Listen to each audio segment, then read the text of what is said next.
சிறப்பான முறையில் பணியாற்றியவர்கள் நீண்ட நெடுங்காலமாக பட்டிமன்ற உலகிலே சிறந்த நடந்து கொண்டிருக்கின்ற அன்புக்கினிய சகோதரர் முத்து அவர்கள் நகைச்சுவையோடு நல்ல செய்திகளையும் சொல்லக்கூடியவர்கள் இப்பொழுது வள்ளுவர் காட்டும் வாழ்வியல் என்ற தலைப்பிலே உரையாற்ற வரும்படி உங்கள் சார்பாக அவரை அனுப்புகிறார்.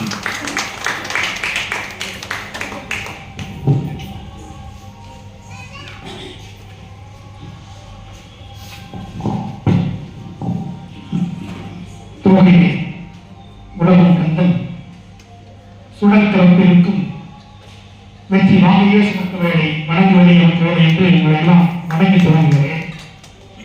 உள்ளபடியே ரொம்ப மகிழ்ச்சியாகவும் ஆச்சரியமாக இருக்கிறது.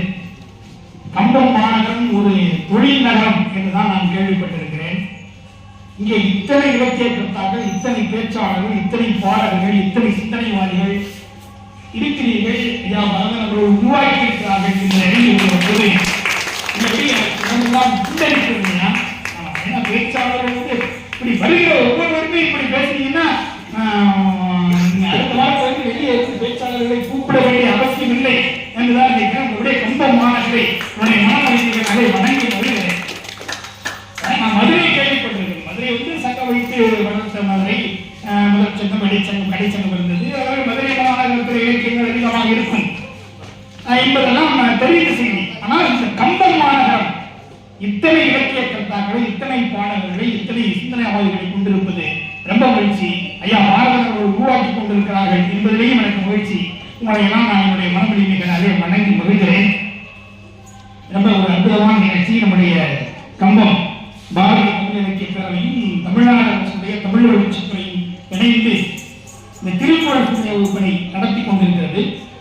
எல்லா ஊர்களிலும் நடத்துவார்கள். வருவார்கள், பேச்சாளர் வருவார், அவர் நடத்துவார், வந்திருப்பவர்கள் எல்லாம் கேட்பார்கள். ஆனால் பேச வந்தவருக்கே பாடம் நடத்துகிற ஆற்றலும் தெம்பும் திராணியும் கம்பத்திலே தான் இருக்கிறது. உங்களுடைய எனக்கு ரொம்ப மகிழ்ச்சி. அப்போ பயங்கரமான இருக்கீங்க. ஐயா அவங்க ரொம்ப பிரமாதமா பண்ணாங்க. அவங்களே பாட்டு எழுதிட்டாங்க. மனைவி எழுதின பாட்டை வீட்டுக்காரர் வந்து பாடினார். அதே அப்பா அந்த கம்பெனிகளுக்கு நம்முடைய பாராட்டுகள். இப்படித்தாங்க இருக்கணும். கணவன் இங்க வந்து ஒரு பொண்ணு பேசினாங்க. அவங்க வீட்டுக்காரர் வந்து நீங்க வாங்க பரிசு வாங்கி சேர்ந்து வாங்கிக்கணும்னா எனக்கு இருக்க பரிசு அவங்க தான் பேசினாங்க. அவங்களோட கொடுங்க, அவங்களோட கொடுங்க. அவர்கள் பேசினார்கள். அவர்கள் பேச நீங்க அனுமதிச்சிருக்கீங்க. அவங்களை பேச நீங்க ஊக்கப்படுத்திருக்கீங்க. அது உங்களுக்கு பேசித்தான் கொடுக்கிறாங்க. ஐயா ஒரு பொண்ணு வந்துட்டாங்க. அவங்க பொண்ணு வந்து அப்படி பார்த்தாங்க. சரி ரைட்டு, நானும் நாளைக்கு பார்த்துக்கிறேன். ரொம்ப மகிழ்ச்சி. ஒரு விழா இப்படிதான் இருக்கணும். ரொம்ப அற்புதங்க. உங்களுக்கு தலைதாழ்ந்த வணக்கங்கள். இந்த நகரம் நன்றாக போய் கொண்டிருக்கிற இதே போக்கில் போனால் இது மதுரையெல்லாம் தாண்டி மிஞ்சி எங்கோ போயிட்டு எங்களுக்கு மகிழ்ச்சி. என்னென்றால் கம்பமும் கூட மதுரை மாவட்டத்தில் இருந்த ஊர் தான். நானும் மதுரைக்காரன் தான், நீங்களும் மதுரைக்காரர்கள் தான். மாவட்டத்தின் நிர்வாக ரீதியாக பிரிக்கிற போது தேனியாக பிரிந்து விட்டது. நாமெல்லாம் மதுரைக்காரர்கள் என்ற சந்தோஷம் நமக்கு நிறைய இருக்கிறது. ரொம்ப அற்புதமா இருக்கு. இப்படி இத்தனை பேச்சாளர்கள் இன்னும் கூட இருக்கு. ஆமா சரி, நேரம் சொல்லிட்டாங்க இருக்காங்க. அவங்க அனுபவம் பேசுவார்கள். ஆமா அப்படி நிறைய பேச்சாளர்கள். ரொம்ப நல்ல சிந்தனை. பாருங்க நல்லா பாட்டாங்க எழுதியிருந்தாங்க. அதை அவங்க வீட்டுக்காரர் வந்து பாடினார். இப்படிதாங்க இருக்கணும். வீட்டுக்காரர் முடிகிற போது பொண்ணு என்னைக்குமே சும்மா இருக்கிறது இல்லைங்க. எங்க வீட்டுக்காரர் என்ன செய்யறாங்க, சும்மா இருக்காங்க அப்படின்னா அப்படி இருக்கும். உங்க வழக்கு வந்துருச்சு.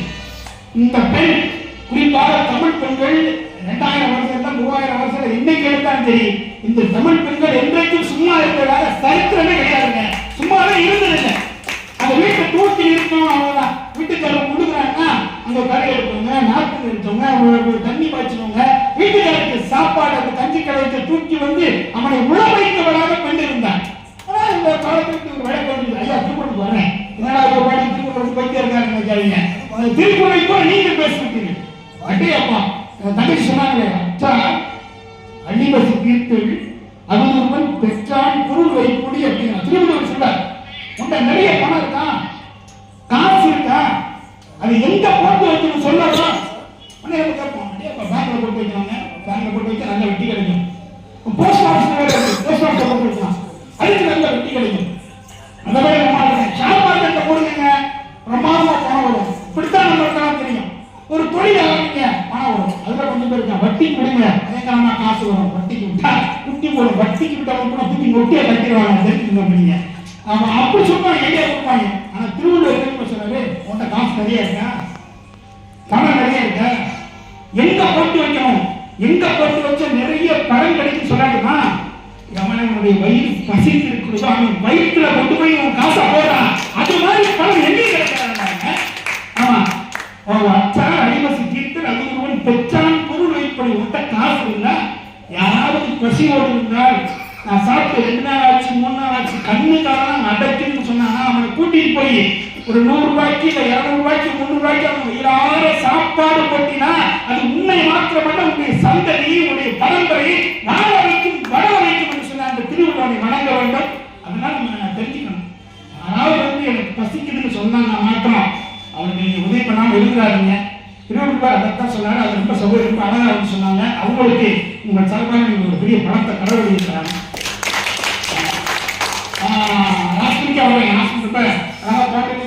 வீட்டுக்காரர் ரொம்ப சூப்பரா பண்ணாங்க. அடேப்பா பிபி சீனிவாஸ் பண்ணாங்க.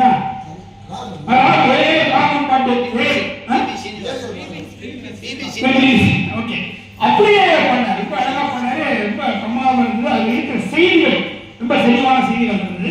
இப்படிதான் கணவன் மனைவி அப்படிதான் இருக்கணும். ஒருத்தர் கூட உதவி பண்ணிக்கணும். வீட்டுக்காரருக்கு என்ன உதவி பண்ண முடியுமோ அதை வீட்டுக்காரங்க பண்ணணும். வீட்டுக்காரமாக என்ன உதவி தேவையோ அதை வீட்டுக்காரர் பண்ணணும். அப்படி இருந்தால் தான் ரொம்ப மகிழ்ச்சியா இருக்கும். திருக்குறள் இதுக்கே முதல்ல திருக்குறள் பேர் வந்தது. அது பார்க்கலாம்ல. நமக்கு பாவகை மொத்தம் 4 பா இருக்கு. என்னென்ன இருக்கு? வெண்பா, ஆசிரியப்பா, வஞ்சிப்பா, கலிப்பா. இதை வந்து சொல்லிடுறாரு. தம்பி இப்போ 4 வகைப்பா இருக்கலாம். வெண்பா, ஆசிரியப்பா, வஞ்சிப்பா, கலிப்பா. ஒரு பேர் அடேங்கப்பா அப்படின்னா நிறைய பா சொன்ன இப்படி எல்லாம் பா இருக்காங்க. இப்படி நிறைய பாவகைகள் இருக்கிறது. அதுல ஒன்று முதன்மையானது வெண்பா. வெண்பாங்கிறது ஒரு பாவகை. அதுல நமக்கு வெண்பாக்கு கூட 4 வழி இருக்கும். ஆனா திருவள்ளுவர் அதையும் குறைச்சி குறள் வெண்பா அப்படிங்கிற ஒரு வடிவத்தை எடுத்து 2 வழி தான். இன்னும் சொல்ல போனா 1.25 வழி தான் இல்லையா. வாமனன் கூட வாமனாவதாரம் எடுத்தவன் கூட 3 அடி மண் கேட்டான். வாமனன் வழியில் 3 அடி வந்து உலகத்தை அடுத்தவன் கேட்டான். 2 அடியில் அளந்து முடிச்சுட்டான். ஆனா திருவள்ளுவர் 2 அடிக்கு கூட போல 1.25 அடியிலேயே இந்த உலகத்தை அளந்த ஒரே கவிஞன், ஒரே குறள் திருவள்ளுவன் தான். உலகத்துல எந்த இலக்கியத்திலும் கிடையாது. ரொம்ப அற்புதம். 1.25 அடியில பிறட்டி போட்டுறாரு. அதுக்கு அந்த குறளை சார்ந்து பணத்தை எங்க போட்டு வைக்கணும், யாரெல்லாம் பசித்திருக்கிறாரோ அவங்களுக்கு கொடுங்க, யாரெல்லாம் தேவைப்படுகிறாரோ அவருக்கு கொடுங்க. ஐயா அவர்கள் ஆரம்பத்தை தொடங்கி வைத்தார்கள். அவர்கள் கூட ஐயா அவர்கள் என்ன உட்காந்துருக்காங்க. ஐயா பேரை கூட சொல்லுவாங்க, சுமணிவேல் அவர்கள் நிறைய திருக்குறள் வளர்ச்சிக்காக நிறைய சொல்லியிருக்காங்க. உங்களுடைய சந்ததி ரொம்ப நல்லா இருக்குங்களா, ரொம்ப பிரமாதமா வருவாங்க. பணம் என்ன பணம் எடுக்குங்க, தேவைப்படுறது கொடுக்க இருக்காங்க. பசியோடு கொடுங்க, லாபத்தோடு இருக்கிறவங்களுக்கு தண்ணி வாங்கி கொடுங்க. படிக்க ஃபீஸ் கட்ட பணம் இல்லைன்னு யாராவது கேட்டால் அந்த பையன் ஃபீஸ் கட்டி படிக்க வைங்க. பாருங்க, ஒரு மருத்துவருக்கு 1 டம்ளர் பால் தான் கொடுத்துருக்காங்க. அவர் லட்சக்கணக்கான பிள்ளை கொடுத்துட்டு ஒரு டம்ளர் பால்ல சரியா போச்சுட்டாரு. அந்த மாதிரி நம்ம செய்ய புண்ணியங்கள் எல்லாம் வந்து நம்ம வந்து வாழ வைக்கும். குலதன் பாடம் பாடல 1.25 தான். வெண்பா நம்ம பாரத இலக்கிய பேரவையினால ஒன்று சொல்றேன். வெண்பா வந்து 4 அடி இருக்கணும், 4 சீர் இருக்கணும். ஈர்ப்பு சீர்ல 3 சீர் தான் இருக்கணும். பாரதி சின்ன பையனா இருந்தப்ப 8 சமஸ்தானம் வந்து அவருக்கு பாரதியார் பட்டம் கொடுத்தாங்க. அவர் பேர் என்ன? சுப்பிரமணியன். அவர் பேர் வந்து சுப்பிரமணியன். அவங்க அப்பா பேர் என்ன? சின்னசாமி. அவங்க அம்மா பேரு லட்சுமி. அதனால பாரதி ரொம்ப அழகா சொன்னாரு, பாரதி நீ சின்னசாமி பெற்றெடுத்த பெரிய சாமிங்க. அப்பா பேர் சின்னசாமி. சின்னசாமி பெற்றெடுத்த பெரிய சாமி. லட்சுமி பெற்றெடுத்த சரஸ்வதினார் வாய். அம்மா பேர் லட்சுமி. அதனால லட்சுமி பெற்றெடுத்த சரஸ்வதி அப்படின்னாரு. அந்த பாரதி சின்ன பையனா இருக்கப்ப சுப்பிரமணியனுக்கு பாரதியின் பட்டம் கொடுத்தாங்க. அந்த காமாட்சியில வந்து ஒரு பெரிய புலவர் இருந்தார். அவர் கொஞ்சம் வயசானவர். அவருக்கு பயங்கர கடுப்பாயிடுச்சு. திருவள்ளுவர் என்ன சொன்னார், போராடப்படக்கூடாதுப்பா, அழுக்காது வெகுளி இன்னாச்சொல் இவை 4 இழுக்கா இயங்குது அறம் அப்படின்னா திருவள்ளுவர். அழுக்கா இருக்கக்கூடாது, பொறாமரிச்சு வச்சுக்கோங்க. சத்தம் வேணுங்க, பொறாமப்பட்டாம வச்சுக்கோங்களேன். நம்ம முட்டம் கொட்டம் அப்படி வெந்து புண்ணா போகும். யாரு பாராட்டினாலும் யாரு வெற்றி பெற்றாலும் ஒரு நம்ம பாராட்டணும். பாராட்டணும் கூட பரவாயில்ல, பொசுங்க கூடாது. இவன் ஜெயிச்சுட்டாங்க போட்டு பொசுங்கன்னா நம்ம அழிஞ்சு போயிடும்.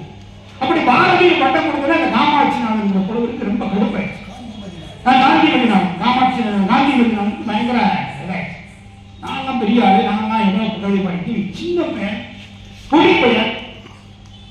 அந்த பொடிப்பையன் சின்ன சின்ன பையன் சரி. இந்த தங்கச்சி இருக்கு. படிப்பு என்ன சும்மா உருவம் வந்து எல்லாமே விட அறுபத்தி தான் சொல்றாங்க. யாரையும் உருவத்தை பார்த்து பண்ணல. சின்ன பையனாக நல்ல கவிதை பாடிருக்கு. அதனால எட்டே சமசாரம் அவங்களுக்கு பாரதி பட்டம் கொடுத்துருக்காங்க. காமாட்சி நாதன் என்ன பண்ணாரு, அவர் நண்பரோட பேசி வந்து கூப்பிட்டாரு. ஏன்னா உனக்கிட்ட பெரிய பாரதி பட்டம் கொடுத்துருக்காங்க, நீ என்ன பெரிய கவிதை பாடுறது பெரியாளா, அப்படியா இப்படி ஆயிரம் கச்சன் காலையை கொடுக்க கேட்டுக்கிறார். நீ திறமசாலின்னா நான் ஒரு ஈச்சடி கொடுக்குறேன், உன்னால வெண்பா பாட முடியுமா நாங்கள் பாரதி அசால்ட்டா சொன்னாரு. கொடுங்க நான் பாடுறேன் அப்படின்னா. இது ஒன்றும் தப்பு இல்லை. ஈச்சடி என்ன நினைவு கொடுத்தாரு, இந்த காமாட்சி காந்தி நினைவு கொடுத்தாரு. பாரதி சின்ன பையன் கொடுத்தாங்க. ஆசிரியர் தெரிஞ்சு வச்சுட்டாங்க. பாரதி சின்ன பையன் தான் ஈச்சடி. இப்ப நீங்க பாருங்க, இதுல வெண்பா பாடணும், நீ என்ன வேணாலும் பாடலாம், ஆனா முடிக்க எப்படிதான் முடிக்கணும், பாரதி சின்ன பையன் தான் முடிக்கணும். அப்ப என்ன ஆகும், பாரதி பத்தி மோசமா சொன்னா பாரதி சின்ன பையன் முடிக்க முடியும் அப்படிங்கிற உள்நோக்கத்தோட இந்த காந்தி பத்தி என்ன பண்ணாரு, பாரதி சின்ன பையன் பாடுறாங்க. பாரதியார் சிரிச்சுக்கிட்டே சொன்னாரு, பாரதி சின்ன பையன் பாடுறாங்க அப்படின்னு அழகா பண்ணாரு. அன்பில் இறைவன் என்றோ என்னை அகன்மையினால் ஏளனம் செய் காரில் கொள் உள்ளம் கொண்ட காந்திமதி நாதனை பார் அது சின்ன பையன் இருக்காங்க பாருங்க. கைதுங்க, பாரதி சின்ன பையன், பாரதி கொடி பையன். இதுல பாரதி நீங்க பாரதியை பத்தி மோசமா படித்தா முடிக்க முடியும். பாரதி அந்த பாரதியில ரெண்டா பிடிச்சான். பார் அடின்னு சொல்லி காந்திமதி நாதனை பார் அடி சின்ன பையன் பிடிச்சான். காந்திமதி நாதனை விளம்பரத்து போயிட்டாங்க. பயங்கரமான இவளை பாரதி சின்ன பையன் பாட சொன்னா நம்ம பார அடியை பிரிச்சு காந்திமதி நாதனை பார் அடி சின்ன பையன் பாடிட்டாங்கன்னு சொல்லிட்டு காந்திமதி நாதனே பாரதியை பாராட்டி, நீ உண்மையில கவிஞன்டா, நீ உண்மையில புலவன்டா, உனக்கு பாரதி பட்டம் கொடுத்தது செல்லும் தானே அவரே பாராட்டினாங்க. அதுதான் தேவை. அதைதான் சின்ன பிள்ளைங்க வளர்த்துக்கணும். அப்படிதான் சின்ன பையன் அப்படிதான் இருக்கணும். அந்த சூழ்நிலை இருந்தவரை பாரதி சின்ன பையனை அடிச்ச உண்மையை காந்திமதி நானே பாராட்டி உண்மையை நீ திறமசாலி அப்படின்னு உடனே பாரதி அந்த பாரதி சின்ன பிள்ளை எடுத்தான். எடுத்து அதே பாட்டை மாட்டான். ஆண்டில் இளையவன் என்றோ என்னை மாண்புகள் செய்த காந்திமதி நாதன் காரது போல் உள்ளம் கொண்டான் காந்திமதி நாதற்கு பாரதி சின்ன பையன், காந்திமதி நாதற்கு பாரதி சின்ன பையன். அதே போட்டு அப்படியே மாற்றி வச்சாங்க. இப்ப அவர் கொடுத்த அதே ஏற்கனவே பாரதி சின்ன பையன் வச்சுட்டாரு. ஆனா எப்படி கொடுத்தாரு, காந்திமதி நாதற்கு பாரதி சின்ன காந்திமதி பெரியவர், ஒரு வயசுல பெரியவர், நான் சின்ன பையன் அப்படின்னு ஒத்துக்கிட்டு தன்னை பாராட்டிய உடனே மாற்றி பார்க்கிற ஆற்றல் பாரதிக்கு விழுந்ததுன்னா அதுதான் திறமை. அதுதான் நான் பாராட்ட கற்றுக்கணும். அந்த பாரதி தான் சொன்னான், வள்ளுவன் தன்னை உலகிற்கே வந்து அன்புகள் கொண்ட தமிழ்நாடு அப்படின்னா. நாம இந்த புலவனிலே கம்பனை போல் வள்ளுவன் போல் இளங்கோவை போல் பூமியில் யாரும் கண்டதில்லை. இது உண்மை புகழ்ச்சியில் சொன்னார். எத்தனையோ புலவர்கள் இருக்கிறார்கள். எனக்கு நிறைய புலவர்கள் தெரியும். இன்னும் சொல்ல போனா பாரதி தமிழ் படித்தவன், ஆங்கிலம் படித்தவன், பிரெஞ்சு படித்தவன், லத்தீன் படித்தவன், அவனுக்கு செல்லியெல்லாம் தெரியும். எல்லாரும் தெரியும். அவனோட பேரை கூட செல்லிதாசனுக்கு மாற்றிக்கொண்டவன். அவனுக்கு ஆங்கில இலக்கியம் தெரியும், எல்லாரும் தெரியும். அதனால சொன்னான், நான் அறிந்த புலவன் இல்லை, நான் எனக்கு தெரிந்த புலவர்களிலே கம்பனை போல் வள்ளுவன் போல் இளங்கோவை போல் பூமியில் யாரும் கண்டதில்லை அப்படின்னு வள்ளுவனை தூக்கி வைத்து பாடினான். வள்ளுவன் தன்னை உலகிற்கு தமிழ்நாட்டுக்கு தந்தில்லை, இந்தியாவுக்கு தந்தில்லை, உலகத்துக்கு என்ன உலகத்துக்கே கொண்டு போகிற ஆற்றல், செய்திகள், செறிவான கருத்துக்கள் இந்த திருக்குறளை அப்படி நிறைய இருக்கு. சும்மா இது நம்ம திருக்குறள் வந்து பேசப்பட்ட ஆளுங்க பயங்கரமான அவ்வளவு கருத்துக்களை அப்படியே இதுல வந்து ரொம்ப நிறைய அப்படி கொதிச்சு கொடுத்து வச்சிருக்காரு. அவர் மாதிரி பாடுறதுக்கு பேசுறதுக்கு பேசப்பட்டாங்க. செல்வம் எப்படி இருக்கணும், ஒருத்தர் செல்வம் எப்படி இருக்கணும், ஐயா சொல்ற ஐயா மாதிரி தேவைப்படுகிறவர்களுக்கு செல்வத்தை தூக்கி கொடுக்கணும். அதுக்கு 3 இடத்துல சொல்றாரு. ஊர்வனை நீரின் பெற்ற உலகமாம் பேரறிவான் என்பது.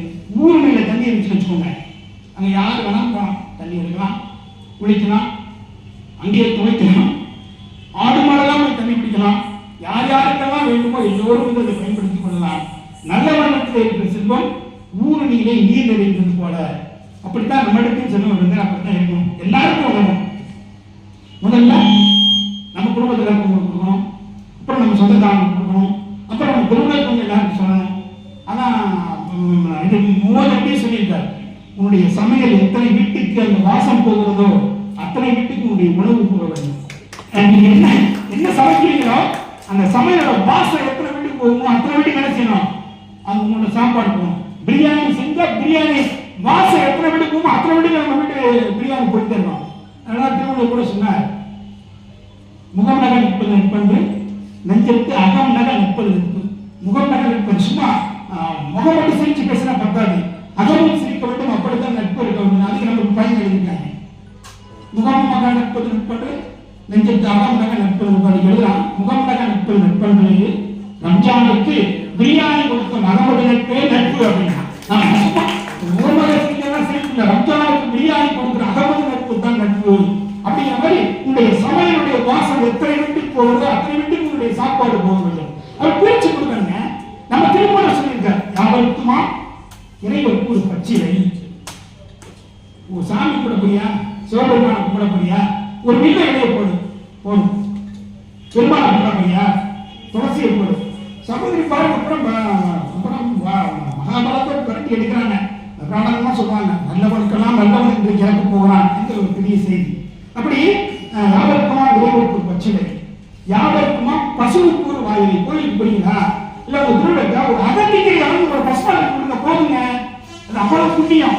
ஏன்னா அந்த பசுமாடுகள் நமக்கெல்லாம் பால் கொடுக்குது. அதனால வைரவர் சொன்னாரு, தன் ரத்தத்தின் ஒரு பாதி பாலாக பிரிப்பது பசுவோட வேலையப்பா. பசு என்ன செய்யுது, என்னுடைய ரத்தத்தில் ஒரு பாதி பாலாக பிரிப்பது பசுவோட வேலையப்பா. அது பிரித்தாலும் பாலோடு தண்ணீரை கலப்பது மனிதனின் மூளை இருப்பாங்க. பசுமாடைய ரத்தத்துல பாலியை பிடிச்சு பாலா கொடுக்குது. நம்ம கூட என்ன பண்ணிட்டு இருக்கோம், அந்த பால்ல தண்ணியை காட்டிட்டு இருக்கோம். பசுமாடு எங்க இருக்கு, நம்ம எங்க இருக்கோம். மாடு நல்லவனா மனிதன் உயர்ந்தவனா நீங்களே பார்த்துக்கோங்க. தன் ரத்தத்தில் ஒரு பாதி பாலாக பிரிப்பது பசுவோட வேலையப்பா. அது பிரிச்சாலும் பாலோடு தண்ணீரை கலப்பது மனிதனின் மூளையப்பா. அப்படிதான் பண்ணிட்டு இருக்கோம். எங்க ஒரு கோயில் ரொம்ப ஆயிடுச்சாங்க, அறிவிச்சாங்க, எல்லாரும் வீட்டுல இருந்து ஒரு சில பால் பண்ணாங்க ஊட்டுங்க. எல்லாரும் ஊற்றி யோசிச்சிருக்காங்க, எல்லாரும் பால் ஊற்றுவாங்க, நம்ம தண்ணியை மட்டும் கொண்டு ஊற்றுவாங்க. என்ன தெரிய போகுது, அவ்வளவு பெரிய பால்ல நம்ம ஒரு சொம்பு தண்ணி ஊற்றினா தெரியவா போகுது. ஊற்றிட்டாங்க, காலையில பார்த்தா அந்த டேங்க் பூரா தண்ணி தான் இருக்கு, எவனையுமே பால் ஊற்றுறாங்க. அப்படின்னா எப்படிலாம் ஏமாற்ற முடியும், எப்படியெல்லாம் இது பண்ண முடியும், இப்படிதான் போயிட்டு இருக்காங்க. அந்த மாதிரி யாவருக்குமா இறைவருக்கு ஒரு பச்சிலை, யாவருக்குமா பசுவுக்கு ஒரு வாயிலை, யாவருக்குமா உண்ணும் போது ஒரு கைப்பிடி. நம்ம சாப்பிட உட்காரமா, நம்ம சாப்பிட உட்கார்றதுனால பசுவோட இருக்கிற ஒருத்தருக்கு நீங்க சாப்பாடு போடுங்க. அது மாதிரி நீ உலகத்துல கிடையாது. எத்தனையோ தானம் இருக்கலாம், ஆனா எல்லா தானத்தை விட சிறந்தது அன்னதானம் தான். கண்ணன் தெரியுங்க, நமக்கு அள்ளி கொடுத்தான். என்ன கண்ணன் கொடுக்கும், என்ன கொடுப்பான், எவை கொடுப்பான் என்று இவன் என்னும் முன்னே பொருள் கொடுப்பான், பொருள் கொடுப்பான். போராது என்றால் இன்னும் கொடுப்பான்.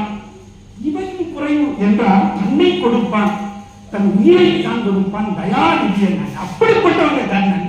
பொன் கொடுப்பான், பொருள் கொடுப்பான், போராதென்றால் இன்னும் கொடுப்பான். இவையும் குறைவென்றால் தன்னை கொடுப்பான், தன் உயிரையும் தான் கொடுப்பான். தயாநிதி அப்படி அள்ளி கொடுப்பான். யார் என்ன வந்து கண்ணா கொடுப்பாங்க, உங்களுக்கே தெரியல. வந்து உயிர் காப்பாங்க, கவசத்தே கண்ணா அப்படி நெஞ்ச கிழிச்சு எடுத்து கொடுத்தாங்க. யாரால சொல்ல முடியும்? நாணி சிவந்தன மாதரா கண்கள், பெண்களோட கண்கள் எல்லாம் நாணி சிவந்தன ஞானப்பட்டு சொல்லிட்டு பெண்கள் ஞானம் கொடுத்தாரு. நம்ம எல்லாம் இருக்கு ஞானப்படணும். அநியாயத்தை பார்வைக்கு அநியாயத்தை தட்டி கேட்கறதுக்கு கொஞ்சம் பயப்பட தைரியமா கேட்கணும். நாணி சிவந்தன மாதரா கண்கள், பெண்களோட கண்கள் எல்லாம் நாணி சிவந்தன, நாணி சிவந்தன மாதரா கண்கள். நாடுதோறும் நடந்து சிவந்தன பாவலர்கள் கால்கள். எங்கடா பொருள்களுக்கு சொல்லி ஒவ்வொரு மன்னனையா பாட போய் நடந்து நாணி சிவந்தன மாதரா கண்கள். நாடுதோறும் நடந்து சிவந்தன பாவலர்கள் கால்கள். நற்பொருளை தேடி சிவந்தன ஞானியர்கள் நெஞ்சம். ஒன்னு எப்படி சொல்லிருப்பாங்க, நாணி சிவந்தன மாதரா கண்கள். நாடுதோறும் நடந்து சிவந்தன பாவலர்கள் கால்கள். நற்பொருளை தேடி சிவந்தது ஞானியர்கள் நெஞ்சம். வலதுகை கொடுப்பதை இடதுகை அறியாமல் இவன் தோய்ந்து சிவந்தன கர்ண மாமன்னன் இரு கரமே கை குடுத்து கொடுத்து சமந்து போச்சுங்க. கொடுத்து சிவந்த கரம். அப்படியெல்லாம் தானத்தை பண்ணாங்க. அவன் சொர்க்கத்துக்கு போயிட்டான். சொர்க்கத்துக்கு போனா எல்லாம் சந்தோஷமா இருக்கு, எல்லாமே நல்லா இருக்கு. வயிற்று பசு மட்டும் அவங்க அடங்கவே மாட்டேங்க. அப்படியே கண்ணனே பார்த்துட்டாங்க. கண்ணா, நான் என்ன வேணாலும் பண்ணி பார்த்துட்டேன், எந்த குறையும் இல்லை. ஆனா எனக்கு பாரு வயிறு பசு மட்டும் அடங்கவே மாட்டேங்குது. நானும் என்னென்னப்பா சாப்பிட்டு இருந்துகிட்டே இருக்கு அப்படின்னு அப்பதான் என்ன சொன்னா, உன்னோட ஆட்காட்டு விரல் இருப்பாரு, அது மட்டும் வாயில வச்சு லேசா சப்பு சரியாயிடும் அப்படின்னு. அதே மாதிரி சாப்பிட்டு முடிச்சுட்டு வாக்காட்டு சப்படம் உடனே பசி நிறைந்த திருப்பி வந்துருச்சு. என்ன கண்ணா இதுல என்ன இருக்குன்னா, ஒண்ணு இல்லப்பா, நீ என்னென்னமோ கொடுத்த, பொன் கொடுத்த, நாட்டையை கொடுத்த, நகரத்தை கொடுத்த, உன்னுடைய இதயத்தை கொடுத்த, இந்த கரண்டி கொடுத்த, ஒரு பொண்ணுக்கு கல்யாணம் வச்சுட்டேன், இதுக்கு சமைக்கிறதுக்கு பூரா மழை, எல்லா வேலையும் நடந்து போச்சு, விறகே கிடைக்கல, விறகு கொடுக்குறான், அப்படி இந்த இறப்பு நான் உடனாங்க மாநில அந்த சட்டத்தை உத்தரத்தை அடிச்சு நூலிக்கு எடுத்துக்கிறாங்க. யாருக்கு கொடுக்கலாம்? அப்படி கொடுக்கலாம். உடனே மட்டும் ஒரு கல்யாணம் முடிச்சேன். இன்னொரு அப்படியே என்ன வச்சு குடிச்சிட்டே இருந்திருக்காரு. ராஜா தங்க கிணத்துல குடிச்சிக்கலாம். ஐயா என் பொண்ணு கல்யாணம் வச்சுருக்கீங்க, எல்லாம் கொடுங்க. அப்படியே அந்த தங்க கிண்ணத்தை இடதுகளை கொடுத்தான். உடனே அவன் மனைவி பானுமதி, என்ன நீங்க இடதுகளை தூக்கி கொடுக்குறீங்க, தங்க கிண்ணத்தை இடதுகளை கொடுக்கலாமா? சும்மா இல்லை, வடகைக்கு மாத்திரமும் யோசனை வந்துடும். தங்க கிண்ணத்தை என்ன கொடுக்கணுமா, ஒரு வெள்ளி கிண்ணத்தை கொடுத்தா போதான், அப்படி மாத்திரம் கூட மனசு மாறி கொடுக்கும். அதனால உடனே கொடுத்தாங்க. அப்படி கொடுத்தாங்க. அர்ஜுன் கூட ரொம்ப பாவம் இருந்துச்சு. என்ன பண்ணா, நீ பெரிய அவன் பெரிய வள்ளல்ங்கிற, நான் பெரிய வள்ளல் இல்லையா? டேய் நீ வள்ளல் தாங்க, ஆனா கருணை மாதிரி உன்னை கொடுக்க முடியாது.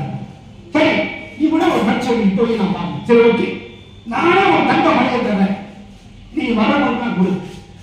ஆனா ஒரே ஒரு மனுஷன் சாயங்காலம் சூரியன் மலையிட்டு கொடுத்து முடியும். கொடுத்துருவோம் ஓகே சைட்னா அறிவிச்சாச்சு. அர்ஜுன் தங்கம் கொடுக்குறாரு, வரிசை வந்துட்டாங்க. வெட்டி வெட்டி வெட்டி வெட்டி வெட்டி கொடுத்துட்டே இருக்கான். சூரியனை வாழ்ந்துச்சு, பாதி மலை கொடுக்குறது, பாதி மலை அப்படியே இருக்கு. ஓகேடா, இப்ப இரு, கண்ணா நான் கூப்பிடுறேன், கண்ணா நான் உனக்கு தங்க மலை கொடுக்குறேன், நீ கொடுத்து முடிக்கணும், சூரியன் மலையை கொடுக்கணும். சரி கண்ணா, மலையை கொடுத்தான், முதல் வந்தான், இந்த மலை கூட நீ வச்சு போராட்டு போயிட்டாங்க கண்ணன். கொடுக்க முடியாது, அப்படி அடிக்கடி கொடுப்பான். அப்பதான் நான் சொன்னா என்னென்னவோ கொடுத்த, பொன் கொடுத்த எல்லாமே கொடுத்த, ஆனா உன்னுடைய வாழ்க்கையில அன்னதானம் மட்டும் நீ பண்ணவே இல்லை. ஆனா ஒரு நாள் ஒரு வயோதிகன் வந்து, ஐயா எனக்கு வயிறு பசிக்கிறது என்று கேட்ட போது, அது அந்த அன்னதானம் நடக்குது போன உன்னுடைய ஆட்காட்டி விரலை நீக்கினாய், அந்த ஆட்காட்டியோட 1000 சாப்பிட்டா அவங்களுடைய பசி அடைந்து இருந்தாங்க. அப்படி நீங்க அன்னதானம் நடக்குன்னு சொன்னீங்கன்னா அவ்வளவு ஆற்றல். அப்ப அன்னதானம் பண்ணீங்கன்னா எவ்வளவு ஆற்றல் உங்களுக்கு கிடைக்கும் அப்படிங்கிறத நாம மனதில் வைத்துக் கொள்ள வேண்டும். அதை வந்து ரொம்ப திருவள்ளுவர் தான் சொல்றாரு, உன்னுடைய பணத்தை தான் செலவழிங்க, அடுத்தவங்களுக்கு கொடுங்க. அப்படி இருந்தா அந்த பூர்வ நிலை நீர் சொன்ன பூர்வநிலை தண்ணி நிறைந்த மாதிரி நல்லா இருக்கிற செல்வம். ஒரு நல்ல மருந்து மரம் ஊருக்கு நடுவில் இருந்தா எவ்வளவு நல்லதோ அவ்வளவு நல்லது. நல்ல இடத்துல இருக்கிற செல்வம். அப்ப கட்ட வேண்டிய செல்வம் எப்படிப்பட்டது? அது என்ன தெரியுமா செய்யும்? அடுத்தவங்களுக்கு உதவி பண்ணாது, ஒவ்வொரு கெட்ட வேண்டிய காசு இருக்காது. ஏய் அவன் தூக்கி போட்டு நிற்கிறா, அதனால என்ன ஒண்ணு நான் பார்க்கிறேன். அதாவது நீ நல்லது பண்ணா பரவாயில்ல, உன்கிட்ட காசு வச்சு அடுத்தவனுக்கு கெட்டது பண்றதா, அதுக்கு திருவிழா சொன்னார். கெட்ட வழக்கில் இருக்கிற செல்வம் நடிவுகளை நச்சு மரம் படைத்தாங்க. நல்லவன்ட்ட இருக்கிற செல்வம் ஊரில் நுழைஞ்ச மாதிரி, நல்லவன்ட்ட இருக்கிற செல்வம் மருந்து மரம் ஊருக்கு நுழைஞ்ச மாதிரி, கெட்ட வழக்கில் இருக்கிற செல்வம் நடுவுரி நச்சு மரத்துக்கு சமம். அதை எவனா இந்த காய்கறி சாப்பிட்டா செட்டே வைக்கும். ஐயா கூட நல்ல பாம்பு கொடுத்துன்னு சொன்னார். ஆமா, ஆடு பாம்பே நீ ஆடு பாம்பே அந்த பாம்பா எச்சரிக்கை கொடுக்குமா? அது எச்சரிக்கை கொடுக்க எவனுக்கு தெரியும்? புஷ் புஷுமா ஐயா என்ன பண்ண ஐயா அவங்க நல்ல பாம்புக்கே சப்போர்ட் பண்றாங்க. அதான் குறைக்கிற நாய் கடிக்காத தெரியுமா உனக்கு அப்படின்னு குறைக்கிற நாய் கடிக்க. நாய் பிடிச்சி உலகத்தில் ரொம்ப அதிகங்க. திருவிழா போற குழந்தைகளை பிடிச்சி கடிக்குது, உறவுலாம் கடிக்குது. உச்ச நீதிமன்றம் நல்ல டைரக்ஷன் கொடுக்குது. அதான் கேட்டுக்காட்டே குறைக்கிற நாய் கடிக்காத உனக்கு தெரியுமான்னு. டேய் குறைக்கிறேன்னு கிடைக்காது எனக்கு தெரியும், ஆனா அந்த நாய்க்கு தெரியுமா? அந்த நாய்க்கு தெரியும். அதுவே இல்லை, குறைக்கிற நாய் கிடைக்காது நீங்களே சொல்லிக்கலாம். அந்த நாய்க்கு தெரிஞ்சால் கிடைக்காம இருந்தா சொல்ல மாறி வாடா விட்ட வாடா வாசனை நாயை கட்டிங்க, அது கடிக்குமாடா அப்படின்னா அது கடிக்குமா கடிக்காது தெரிஞ்சுக்கிட்டு தான் உடனே சொல்ல வேண்டியதாங்க. கடிக்குமா கடிக்காது தெரிஞ்சுக்கிறதா அவர் உடனே சொல்றாரு. இப்படி நாய் தெரிஞ்சோட ரொம்ப அதிகமா போயிட்டே இருக்கு. அது ஒரு பக்கம் இருக்கட்டும். அதனால வந்து நம்முடைய பணத்தை வந்து நிறைய கொடுக்கணும், அடுத்தவங்களுக்கு உதவி பண்ணணும். அப்புறம் யாராவது நமக்கு கெடுதல் பண்ணா அவனுக்கு என்ன பண்ணணும்? யாராவது கெடுதல் பண்ணா நம்ம என்ன பண்ணணும்? ஐயா ஐயா அழகா ஐயா பக்கம் அடியில் இருந்தாங்க.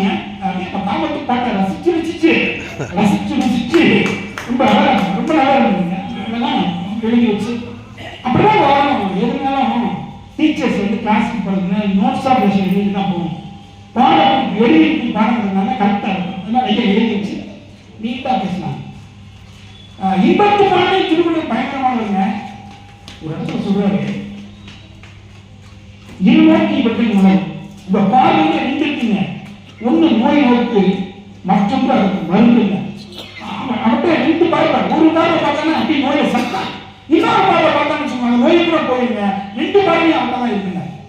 அப்புறம் இன்னொரு இடத்துல சொல்றாரு, உலகத்துக்கு நெருப்புலாம் இருக்கு. நெருப்பு என்ன செய்யும்? பக்கத்துல போனா சுடும், விலைக்கு போனா குளிரும். ஆனா இவட்ட ஒரு நெருப்பு இருக்கு, ரொம்ப வித்தியாசமான நெருப்பா இருக்கு. எல்லா நெருப்பும் பக்கத்துல போனா சுடும். ஐயா சொல்லுங்க, பக்கத்துல போனா சுடும், விலைக்கு போனா குளிரும்.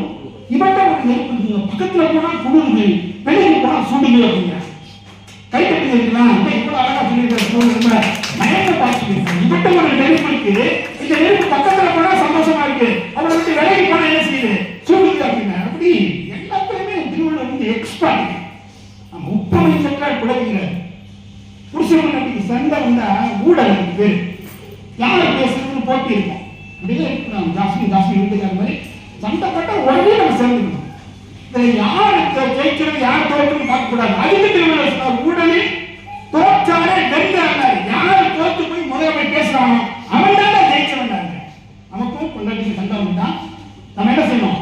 தோற்று போயிடும். நம்ம தான் என்ன செய்யணும்? முதல்ல போய் பேசணும். அவங்க வந்து பேசட்டும், அவங்க வந்து பேசணும். அது இந்த சண்டை வந்து முடியவே முடியாது. அதனால தான் முதல்ல பொண்ணுங்கன்னா உடனே சண்டை வந்து தோற்று அவங்க அம்மா விட்டுருவாங்க. அப்புறமா புருஷனோட சண்டை போட்டு தோச்சுட்டு அவங்க அம்மா விட்டு போய் ஒன்னு அவளை திரும்பி வந்துருச்சுங்க. வீட்டுக்காரன் என்னமா கோச்சுக்கு போனா உடனே திரும்பி சும்மா இருந்தாங்க.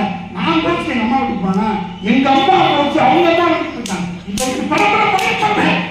இந்த பொண்ணு புதுசாக ஒரு வருஷம் போறான். அந்த மாதிரி கல்யாணம் 30 வருஷம் ஆச்சு. அதுவும் கோச்சுக்கு போயிட்டு வந்தா என்ன இப்படியா கோச்சுக்க போட்டேன். ஒரு நாள் எனக்கு எங்க வீட்டுக்காரன் சண்டாங்க கோவம் கூட. நான் பார்த்தேன், என்னடா எப்ப பார்த்தாலும் நம்ம தான் போறோம். அதனால இந்த விட்ட நம்ம பார்த்துருவோம், நம்ம வந்து பேசக்கூடாது. அவங்களாம் வந்து பேசுற வரைக்கும் வெயிட் பண்ணுவாங்க. ரொம்ப கோமா இருக்கேன். டக்கு வெயிட் அவங்க சண்டை போடுவேன், வெளியே போடுவேன், ஹோட்டலில் சாப்பிடுவேன், வந்துடுவேன், போயிடுவேன். இப்படி 2 நாள் ஆச்சு, 3 நாள் ஆச்சு, 4 நாள் ஆச்சு. சாப்பிடாம கூட இருக்கேன். காலையில் காஃபி குடிக்காம இருக்க முடியாது. காலையில் காஃபி போட்டு நான் டெய்லி காலையில் வெளியே சாப்பிடுவேன். வெளியே போனாலும் பேப்பர் படிச்சுட்டு முன்னாடி சொன்னு ஆத்துறாங்க. வாசம் நம்ம கூப்பிட்டு இந்த பிரியாணி வாசம் அடிக்கிற மாதிரி கருவாடு அடிக்கிற பார்த்தீங்கன்னா கருவாடு பொறுத்தா தெருவே கூப்பிடுங்க. கருவாடு யாராவது வளர்த்து பார்த்துருக்கீங்க? எல்லாரும் கருவாடு சாப்பிடுவீங்களா? கருவாடு அது நெய்மீன் கருவாடாங்க.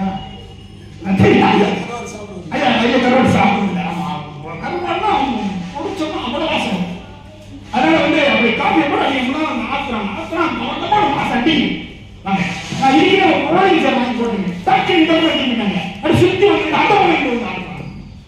இந்த பக்கம் வாங்கிட்டு இந்த பக்கம் வந்து ஆடுவாங்க. இது ஒண்ணுதான் நம்ம வீட்டுல இல்லை. இதெல்லாம் இந்த ஜெயிக்கிற ஒரு வார்த்தை எல்லாம் அதுவும் வந்துச்சு. அப்படி திரும்பி பாக்குறேன்.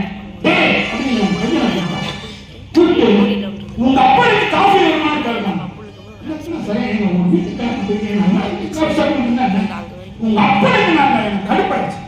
நாய் விழிமாற நாய் 25 வருஷமா எந்த நாய் பிடிச்சோம் நாயை பிடிக்க சொல்றாங்க. நாய் கடலாம் பிடிச்சிட்டு பேச வச்சுட்டேன். 25 வருஷமா இந்த நாய் பிடிச்சுன்னா இந்த சண்டையை முடிக்காதனால வந்தது.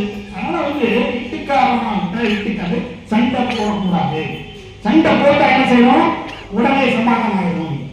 அதை திருவள்ளுவர் சொல்றாங்க. இல்லவன் வாழ்வானால் உன் கொண்டாடி உன்னுடைய மனைவி நல்லவராக இருந்தால் உங்களிடத்தில் இல்லாதது எதுவும் இல்லை. சரியா? இந்த குரல் நல்லா சொல்லுவாங்க. இல்லவன் வாழ்வானால் திருக்குறள் ஒண்ணுமே கஷ்டம் கிடையாதுங்க. பேச்சாளர்லாம் வேண்டியதில்லை. யாருமே வந்து நமக்கு விளக்கணும் சொல்ல வேண்டியதில்லை. நீங்களே பிரிச்சு படுத்தினாலே புரிஞ்சுக்கும். இல்லவன் வாழ்வானால் உன்னுடைய மனைவி மாண்புடையவராக இருந்தால் உங்களிடத்திலே இல்லாதது என்ன? எல்லாமே உன்கிட்ட இருக்கு. அடுத்த வழியை போட்டாங்க உள்ள உன்கிட்ட இருக்கிறது என்ன? நீ பெரிய லட்சாதிபதியா இருக்கலாம். இப்பெல்லாம் லட்சாதிபதி சர்வசாதாரணம். கோடீஸ்வரன் பெரிய கோடீஸ்வரனா இருக்கலாம். உன்கிட்ட பல கோடி கொட்டி கிடக்கலாம். நீ பெரிய பதவியில இருக்கலாம். ஐயா கூட சொன்னாங்க ஊரை வளர்ச்சி உதவி இயக்குனர் அப்படி இருக்கலாம், பெரிய ஆளா இருக்கலாம். ஆனா உங்க வீட்டுக்காரன் சரியில்லைன்னு வச்சுக்கோ, உள்ளவன் இல்லவன் மானா கிடையாங்க. இல்லவன் மண்மானம். இந்த திருக்குறள் சொல்லலாமா? சொல்லுங்க. இல்லவன் மண்மானம், உள்ளவன் இல்லவன் மானாக்கடை. உன்னுடைய மனைவி மாண்புடையவளாக இருந்தால் உன்னிடத்தில் இல்லாதது எதுவும் இல்லை. உன்னுடைய மனைவி சரியில்லைனா உன்கிட்ட என்ன இருந்தாலும் இல்லை என்பதற்கு தான் சமம். இதை யாரும் மறுக்க முடியுமா? உலகத்தில் யாரும் மறுக்க முடியாது. அதனால உலக பொறுமுறை அப்படின்னு எல்லாரும் கொண்டாடிட்டு அப்படித்தாங்க. அவர் கொண்டு போற போக்கு அடிச்சு தட்டி போட்டு இப்படி எல்லாம் பேசுறாரு. ஒன்னா பட்டிமன்றத்தில் பேச சொன்னேன். திருவள்ளுவர் மனைவி, அவன் பேர் என்ன? வீட்டுக்காரன் பேரு வாசி. அந்த அம்மா தனியா வாசிலேயே கூப்பிடுறாரு. இப்பெல்லாம் நம்ம கூப்பிட முடியுமா? இப்பெல்லாம் யாருமே வீட்டுக்காரங்க கூப்பிடுறது இல்லை. ஏன்னா கூப்பிட்டா அவங்க வளர்ப்பது இல்லை. வீட்டுக்காரங்க பேச நம்மளே எந்திரிச்சு போய் பேசணும். செல்போன் இருக்குங்க வீட்டுலயே, அவங்க ஒரு ரூம்ல இருக்கோம், இங்க ஒரு ரூம்ல, வீட்டுக்குள்ளே செல்போன்ல பேசுறாங்க. ஏன்னா மெசேஜ் தட்டி விடணும். யாரும் நம்ம கூப்பிடலாம் கூடாது, கூப்பிட்டாலும் சிக்கலாம். ஆனா திருவள்ளுவர் கூப்பிட்டுருக்காரு. அவருக்கு பயமா இருந்தேன். டெய்லி சாப்பிட ஒரு சங்கில தண்ணியும் ஒரு ஊசியும் கொண்டாந்து வைக்கிறீங்களா? அந்த மாதிரி டெய்லி கொண்டாந்து வச்சுட்டே இருக்கு. ஒரு சங்கில தண்ணி, சங்கு தண்ணியில் இப்போ நிறைய பேருக்கு சங்கே தெரியாது. இப்படி வாழை வச்சுருப்பாங்க. அப்புறம் கெண்டியா கெண்டிங் ஒன்று பாலாடை அதை வச்சு அப்படி வாழை வச்சுருப்பாங்க. ஸோ சங்கு இருக்கும். குழந்தை அடிச்சு வாழை வச்சு ஊற்றினாங்க. சங்கே காணும். கடையெல்லாம் விற்கிறானே தெரியல. சங்கு மருந்தெல்லாம் கொடுக்குற அப்படிதான் கொடுக்கணும். ஸோ சங்கும் தண்ணி வளர்ந்து வச்சு ஒரு ஊசி வச்சுட்டாங்க. ஒரு நாள் கூட அதை பயன்படுத்தினது டெய்லி கொண்டு வைப்பாங்க. ஒரு நாள் வாசனைக்கே 50 ஆச்சு. என்னங்க டெய்லி சங்கில தண்ணி ஊசி வாங்க சொல்றீங்க, நீங்க பயன்படுத்துறதே இல்லை, எதுக்கு தான் அதை கேட்குறீங்க? அப்பதான் திருவள்ளுவர் வச்சிருக்காரு. அம்மா நீ என்னைக்காவது சாதம் பரிமாறுகிற போதோ அல்லது நான் சாதத்தை எடுத்து சாப்பிடுகிற போதோ ஏதாவது சாதம் தவறி கீழே விழுந்துவிட்டால் அந்த ஊசி எடுத்து அந்த பருக்கையில குத்தி அதை ஏற்கனவே பூசி ஒட்டிருக்கல அந்த தண்ணியை சரி பண்ணிட்டு போட்டுக்கலான்னு பார்த்தேன். நீ சாதம் பரிமாறுகிற போது ஒரு நாள் கூட சாதம் சிந்தல, நான் சாப்பிடுகிற போது கூட ஒரு நாள் கூட சாதம் சிந்தல, அதனாலதான் நான் அதை பயன்படுத்தல. இருந்தாலும் நீ அதை நிறுத்தல, தொடர்ந்து செஞ்சுட்டே இருக்கல. இப்படியாப்பட்ட மனைவிய, அப்படியாப்பட்ட மனைவி தான் நமக்கு தான் கிடைக்கும். என்ன சொல்றீங்க? நம்ம இன்னைக்காக காட்டு சாதமே எடுக்கிறது சங்கு போனாங்க, சங்கை வச்சு உரியாட்டி நம்ம அடி பின்னிக்கலாம். இப்பெல்லாம் சாப்பாடு தேர்தல் நம்ம கூட சொல்லி சாப்பிடுறோம்னா சாப்பாடு அப்படிதான் வசூலிட்டு அந்த அப்படியே தண்ணி அடிச்சுட்டு மச்சிக்கால் இருந்திருக்கான். அதெல்லாம் கிடையாது. வீட்டுக்கார கூப்பிட்டா என்ன செய்யணும்? உடனே போயிடும். இங்க இருக்கிற சமூகம் ரைசீட்டை பின்பற்றுங்க. வீட்டுக்கார கூப்பிட்டாருனாக்கா என்னன்னா தமிழ் போயிருங்க. அப்படியே விட்டுட்டு வந்துருச்சுங்க. விட்டுட்டு வந்தா அப்படியே வாழி நின்றுட்டுங்க. அப்படியே நின்று இதை ஒரு பேச்சாளர் பட்டிமன்றத்தில் கேட்டுக்கிட்டே இருந்தீங்க. என்ன ஒண்ணு வீட்டுல போய் வீட்டுக்காரன் அப்படியே நம்ம டெஸ்ட் பண்ணி பார்க்கணும். திருவள்ளுவர் கூப்பிட்டுருக்காரு. அந்த அம்மா வீட்டு வந்திருக்கு. அதுவும் மாநில தண்ணீர் எப்படி நிற்கும் தெரியும். அந்த கிணறு தண்ணி என்ன தமிழ் வைக்கணும். வெறுவாயை எப்படா நின்றுட்டுன்னா அப்ப அந்த அம்மா ரொம்ப கற்போட இருக்காங்க. அப்படி தெளிவுக்கு ஒரு சந்தேகம் ஆயிடுச்சு. சில விஷயங்கள் எல்லாம் கேட்டா அதை விட்டுட்டு போயிடும். அந்த வீட்டுக்கு தான் கொண்டு போகக்கூடாது. சில விஷயங்கள் இருக்கு அதை கொண்டு போகணும். வீட்டுக்கார மாட்டேன் நீங்க சண்டை போட்டா சமாதானம் இல்லை, வீட்டுக்கார மாட்டேன் கோயில் வீட்டுக்காரங்க உதவி பண்ணி அதெல்லாம் நீங்க கற்றுக்கணும். இப்படி கிணறு இறைச்சாரு வண்டியில் 2000 வருஷத்துக்கு முன்னாடி அழைச்சிருந்தாரு. இப்ப போய் நம்ம இறைக்கலாமா? இப்ப யார் இந்த கிணறு இருக்கு? முதல்ல கிணறு என்ன மனுஷத்தை விட்டு மோட்டர் விட்டு அடிச்சுக்கணும். என்ன அவங்க வீட்டு ஒரு பழைய கிணறு அந்த வீட்டுக்காரமா போன நீ போய் தண்ணி இறக்கணும். எதுக்கு தண்ணி இறக்கணும்? நீங்க பாதி வரைக்கும் அவங்க கூப்பிடுவேன், நீ அப்படியே பாதியை விட்டுட்டு வரணும் அப்படின்னு. அந்த மாதிரி இந்த மனுஷன் எனக்கு கிரிக்கெட் கிரிக்கெட் பிடிச்சிட்டு தெரியும். ரொம்ப முக்கிய விஷயம் அப்படிங்கிறது அந்த தெரியல. அப்படி வேறு தண்ணி வச்சுட்டு அப்படியே வீட்டுக்காரங்க பேர் அபிராமி. அந்த சுருக்கி அபி அப்படின்னு கூப்பிட்டுருக்காங்க. என்னங்க அபிராமி சுருக்கி அபி கூப்பிடுறாங்க. இல்லை அடங்காப்படாது சுருக்கி அபி அந்த மாதிரி முட்டு ஃபுல்லு அடங்காப்படாது அப்படின்னு மனசுக்குள்ள வச்சுதான் சுருக்கி அபின்னு கூப்பிடுறேன் அப்படின்னு சேட்டாங்க. இப்படி தண்ணி எடுத்துங்க அபின்றாங்க. அப்படியே வாழை விட்டு வந்து தமான போய் விழுந்து வாழை விழுந்து அந்த கயரை விழுந்து அந்த ராட்டம் சேர்ந்து உள்ள விழுந்துச்சு. அனைவருக்கு வெப்சைட் இந்த பேச்சு அவங்க வந்து கேட்டேன். நீங்க நான் வந்து வாசி விட்டுட்டு வந்தாங்க, நீ நின்றுச்சுங்க. நான் போய் எங்கள் வீட்டுக்காரம்மா விட்டுட்டு வர சொன்னேன். உள்ள போய் முடிஞ்சிருச்சேங்க. அதெல்லாம் கூறு வந்தோடனே வாசியை விட்டுட்டு வந்தோன்னு நின்றுச்சு. விட்டுட்டு வந்தது வாசிங்கிறனால மட்டும் நிக்கல, கூப்பிட்டவர் திருவள்ளுவர், அதனாலதான் நின்றுச்சு. இன்னைக்கு கூட பெண்கள் வாசிக்கு கூட நல்லா இருக்காங்க. எவரையுமே திருவள்ளுவர் மாதிரி யோசிச்சமா கிடையாது. அதனாலதான் வாசிக்கிறாங்க. அதான் உண்மை. விட்டுட்டு வந்தவங்க வாசியா இருந்தா மட்டும் வாசி நிற்காது. கூப்பிடுறவங்க எப்படி இருக்கணும்? திருவள்ளுவர் மாதிரி ஐயா மறந்து அவர் ஒழுக்கமா இருக்கணும். அவன் கூப்பிட்டு விட்டுட்டு வந்தா நம்ம யாரை கூப்பிட்டு விட்டுட்டு வந்தோமோ அதுதான் முக்கியம். ஸோ திருவள்ளுவர் கூப்பிட்டாரு விட்டாருன்னா தயவு செஞ்சு யாரும் உங்க வீட்டில் போய் கிணறு சொல்லி மாடி நிறுத்தி